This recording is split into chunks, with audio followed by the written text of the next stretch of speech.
grocery savings hack recently caught my attention. So it's all about eliminating non-essential grocery items. This means buying the ingredients that you need to make actual meals, and this is a way that you can be creative and resourceful. Hey guys, welcome to this episode of the Rachel Cruze Show podcast. I'm so glad that you're here. In this episode, we're going to talk about all things grocery shopping and how to be the most strategic. You'll hear about a new hack that I recently tried to save more money and my thoughts on if it worked. Then I put 2 grocery delivery services to the test.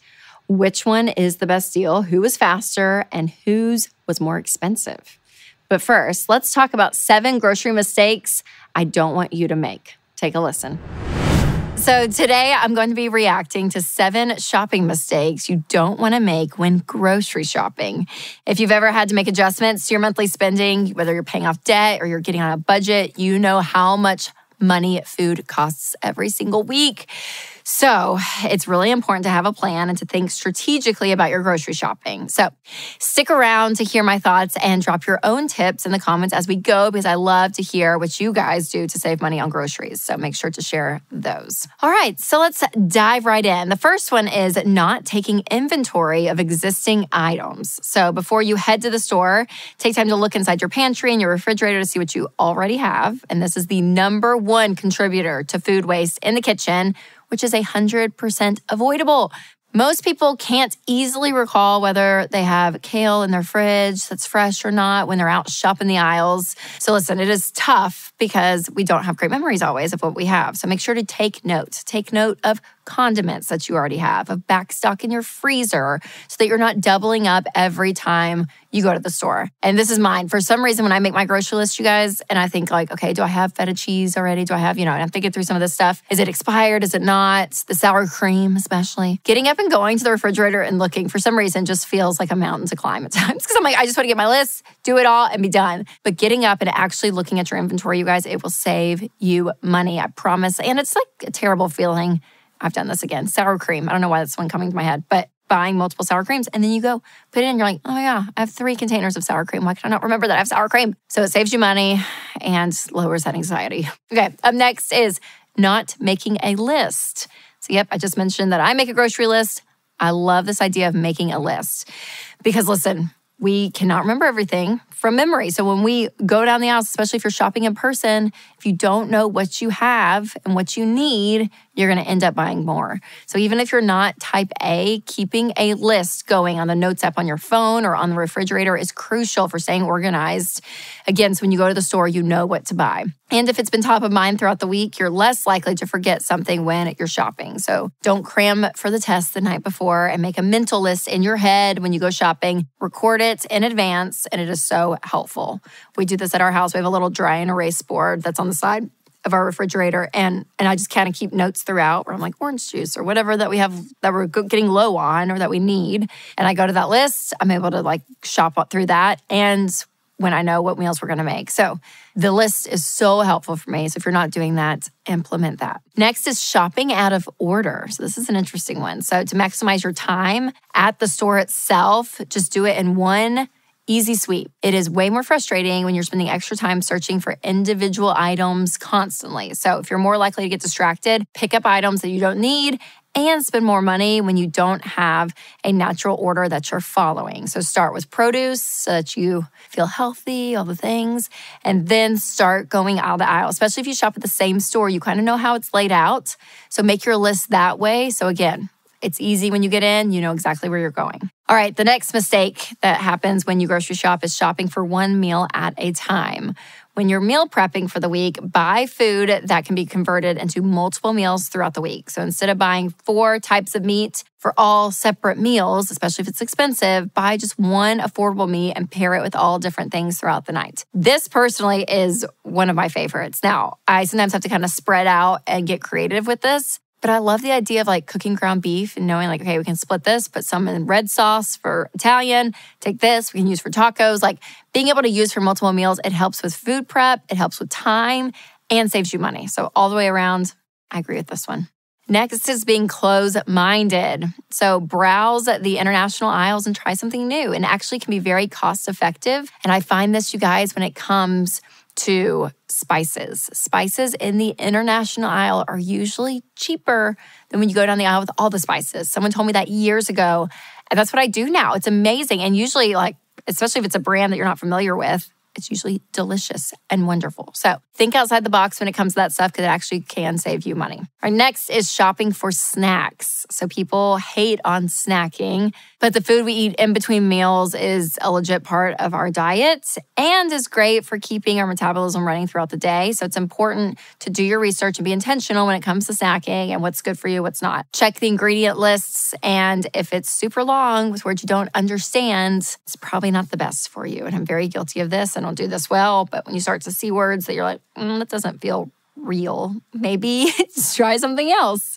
Or if you're really trying to save money in general, try shopping for meal ingredients only for a month and see how much you save on those Cheez-Its. Man, this is a hard one because my kids are snackers. They love to snack and they are into the Pirates booty and all this. But we found some good snacks at Costco that actually are, I think, healthier, which has been great. So I've introduced a lot of peanuts and nuts and trail mixes. And there's these crisp apple things that it's I don't even know how they're made, but my kids love them. And I'm like, perfect. Beef jerky, my kids love that too. So anything that has good protein and things obviously is better than the processed stuff. But let's be honest, I'm not perfect in this area. So I'm not going to try to claim that I am because I'm not. Next is investing in pantry items. So think about getting one large can of olive oil or a spice restock that could cost you actually a little bit more every few shopping trips.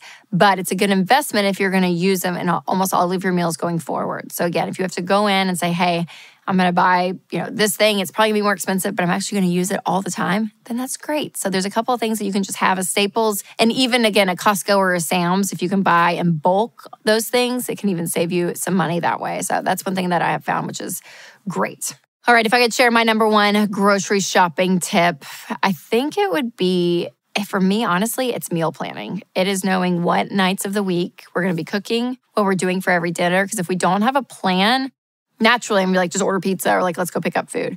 But if we know what we're cooking, we shop around that. I see what's in the refrigerator. We plan our meals around what the kids like, what we like, and all of it comes together and it is just smooth. It takes the guesswork out of things, which is huge. So for me, it has saved us money, and I can tell it has because when I use Every Dollar, which is our budgeting app, if you've not downloaded it, make sure to download it because it's fantastic. We have a grocery line item and we've stayed within it. We've actually done really well, I'd say, over the past few months because we've been so intentional, especially since the kids have been back in school, to be intentional with our grocery shopping and knowing what meals we're going to cook at home and what food that we need. And if we don't need it, we're not buying it. So again, if you need a tool to help you stay organized when it comes to your budget, Every Dollar is the best budgeting app. It's my favorite when it comes to food spending and grocery planning and knowing what we have money-wise in that category to go and make shopping more efficient. So make sure to drop a comment with your favorite grocery hacks that will save you time and money because we want to know what you're doing to help us all out. This episode is sponsored by BetterHelp. Hey, you guys, it's Rachel, and I love fall. The changing colors, the cooler weather, the cute flannels. But let's be real, there can be some downsides too. It gets dark earlier, cooler weather can turn into colds, and fall can remind you of all the things you have to do before the holidays get here. So whatever this time of year means to you, be aware and take care of yourself. Therapy can be a bright spot in the middle of all the potential anxiety, something to make you feel grounded and give you the tools to manage change. If you're thinking about starting therapy, give BetterHelp a try. BetterHelp is flexible because it's totally online, so you can fit it into your schedule, which is busier now with school activities. Just fill out a short questionnaire to get matched with a licensed therapist, and you can switch therapists anytime for no charge. Find your bright spot this season with BetterHelp. Visit BetterHelp.com/RachelCruz today to get 10% off your first month. That's BetterHelp, HELP.com/RachelCruz, CRUZE. All right, you guys, today we're having a little competition. I don't know about you, but for a lot of people, grocery shopping can be a pain point.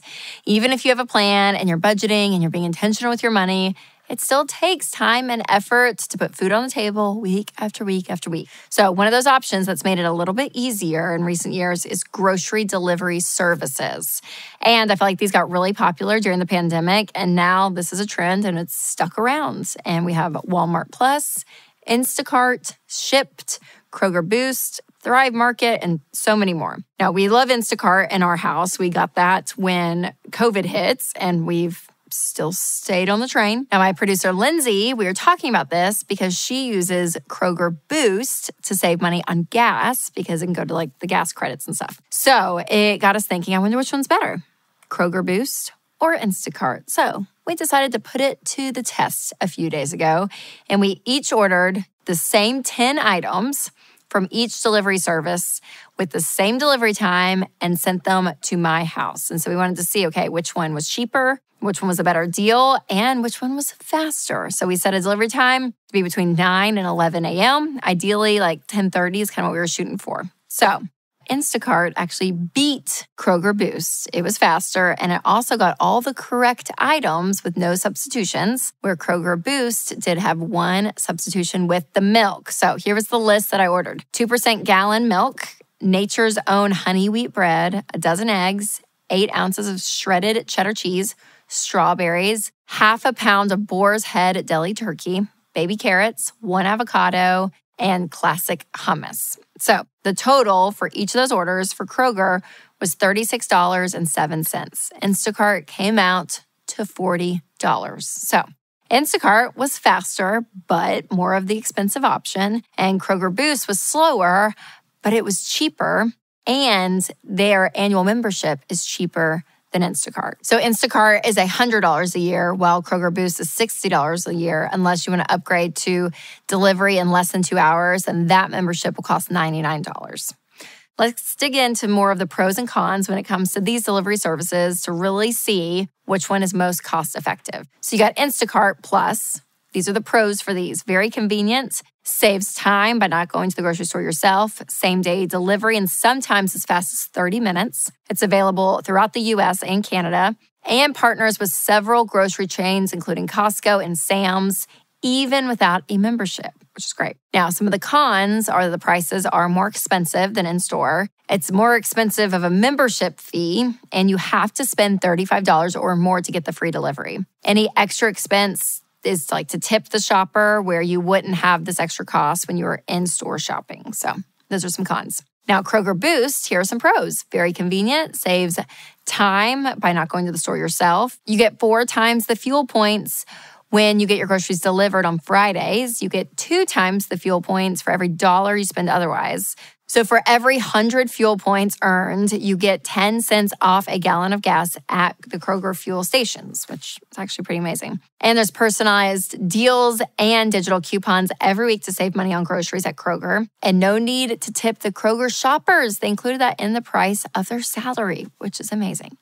So here are some cons. Limited to shopping only at Kroger just to get the gas benefits. You must spend $35 or more to get the free delivery. You have to put your order in the day before you want it, unless you upgraded your Kroger Boost membership. And you can't get much from the meat counters. You need to mostly go into the store for those. So again, smaller deli options like meats and cheeses and bacon and fish and all that. So personally, I love Instacart. I've just been using it for a while. Lindsay, she loves Kroger because she's been doing that, and they save a lot of money on gas, which I totally get that. Like I hear that, I'm like, oh, it's pretty nice. So if you're considering a grocery delivery service, there are a few things to keep in mind when it comes to budgeting for groceries. So remember, these are convenient and great, but make sure that you are staying on track with your budget. Make sure you're doing your research.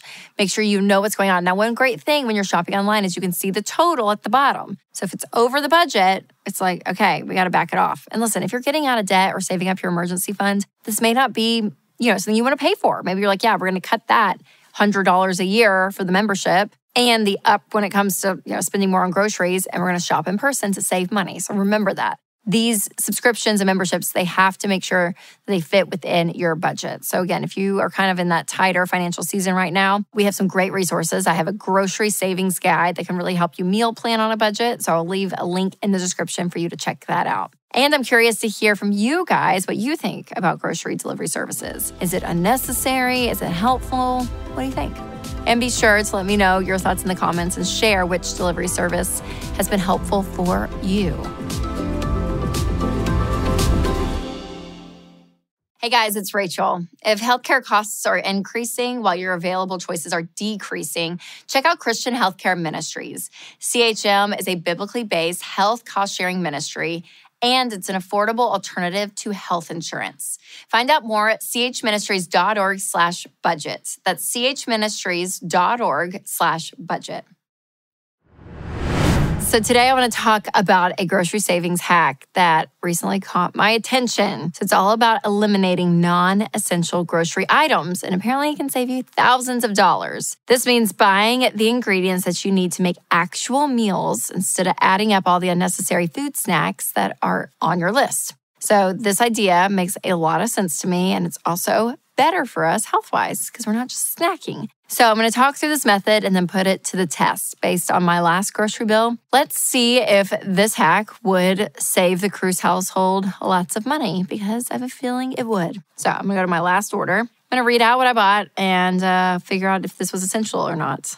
All right, first up is shredded cheddar cheese. I'm going to say this was essential because it was in my white bean chicken chili in the crock pot. It had to be cooked with 2 cups of that, so essential. Greek yogurt. I eat that for breakfast. That's my breakfast meal. Tyson fully cooked fun nuggets with whole grain breading. This is probably terrible for you. Don't judge me, for my children. But yes, that's what my kids eat if we go on a date night and have a babysitter. So that's their dinner. An avocado. I put it on my sandwich, so I'm going to say essential. Chips. No. Okay, how much were these? $4.41. Cream cheese that goes on top of a bagel. That feels very essential to the bagel game, so we're gonna keep that. Salsa verde. I mean, it was like with the chips to go for Mexican night, but I guess you could technically not have that. So $6.09. Yellow corn. Like, I feel like corn is a side that's part of a meal when we cooked out. I'm gonna keep that. A poblano pepper. Okay, we'll say non-essential. $1 each, and I got 2. I wish I could remember where I bought those. Bacon, part of breakfast. Oh man, more chips. $6.41. They're the late July jalapeno lime. They're very organic and healthy, but they're very expensive. Limes, I guess not. 60 cents each. And I got 5 of them. So we're going to say like $2.50. Milk goes with my kids' cereal. So we're going to say, okay. Sprite, shoot. $8.29. Okay, then we got veggie-made grape muffins, blueberry oat, and chocolate chip. These are made with zucchini. So we're so the health is there. I'm trying to like justify my grocery list. My kids eat those for breakfast, so I'm going to say okay. And then eggs. I think that's essential. That's for breakfast. Okay, feel good about that. That was one of my lists back in September. I just randomly grabbed. All right, you guys, the grand total for all those extra snacky items that didn't actually go into making a meal came out to $30.20. Okay, so that was like for a week. So here, let's do a little some here.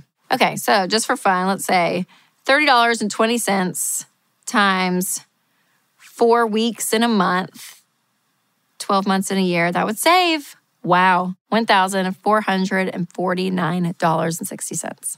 And that wasn't even like, I feel like we buy more stuff. Do you know what I mean? Depending on the week. So yeah, that's a little convicting. All right. Okay. So maybe this reset challenge could be great. I don't know, for you, for me, save some money on non-essential food items that we really don't need. So I know some of y'all are thinking, okay, Rachel, but I have kids. I can't live without their snacks. And listen, I hear you. My kids love snacks too. But also, if you're trying to save money, if there's things that you're like, I need to cut this out, we always talk about grocery shopping being one of those places. This is a huge challenge, you guys. This could save you money. But what if you challenged yourself to use the leftover ingredients from your main meal as snack options for an entire month? So for example, let's say you don't use the entire stalk of celery that you put in your chicken soup recipe. Maybe you chop that up into pieces, put it with peanut butter, and that could be a great after-school snack. Or you have oats and you're using it for oatmeal. And then you're using it to make like those energy balls for your family.